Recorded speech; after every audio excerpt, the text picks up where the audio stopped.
Ya Allah. If you go 1,000 steps from Allah, it just takes one step to come back. When the Prophets speak to their people and they call them to believe in Allah, what's always in the back of their mind is we have done so much wrong, so many sins, so much crime. Really, is there really a chance to come back to Allah? And so when the Prophets speak to their people, they don't speak to them with harshness. You all gone to hellfire. No, they speak to them to give them hope. Whatever you have done, my friend, whatever crime you have committed, everybody has skeletons in the closet. Everybody has sins. Everybody has done wrong. Who can say that they can stand in front of Allah with what they have done? Who can say, I have done enough good that I can stand in front of Allah and say, where's my seat in Jannah? We are all sinners. But, Inna Rabbi qareebun mujib. Whatever you have done, however far you have gone, it is only one step to come back to Allah. Ya Allah. And this is why the message of the Prophets, alayhimussalam, the message of the Prophets, the default was they would give people a message of hope. Bashiran wa nadhira.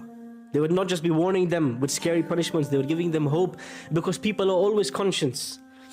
When the Prophet sallallahu alayhi wasallam, when I believe it was Amr ibn al-As, when he came to accept Islam. Now remember, Amr ibn al-As, Khalid ibn al-Walid, these are names we know as Prophet's companions, right? They are people who plotted against the Prophet sallallahu alaihi wasallam. They caused the death of believing men and women because of their deeds. And one, I believe it was Amr ibn al-As, came to the Prophet sallallahu alaihi wasallam, and the Prophet sallallahu alaihi wasallam says, give me your hand to accept Islam. He hesitates. The Prophet says, what's wrong?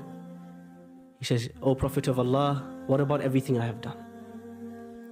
Sometimes this is what holds us back from worshipping Allah, from praying at night, from ascending the ranks to the closeness to Allah that we all want to have, that experience, that closeness.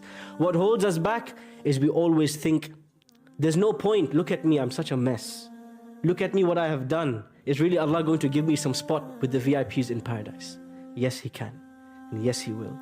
These very people who were criminals against the believers, Amr ibn al-As, Khalid ibn Walid, today we can't say their names without saying radiyallahu anhu, may Allah be pleased with them. Because when they said, O Prophet of Allah, what about everything I've done? He said, Al-Islamu yajibu ma qablahu, Islam will wipe everything that you have done. And this is the dua we make in Ramadan. Allahumma a'tiq riqabana min al-nar. O Allah, free our necks from the fire.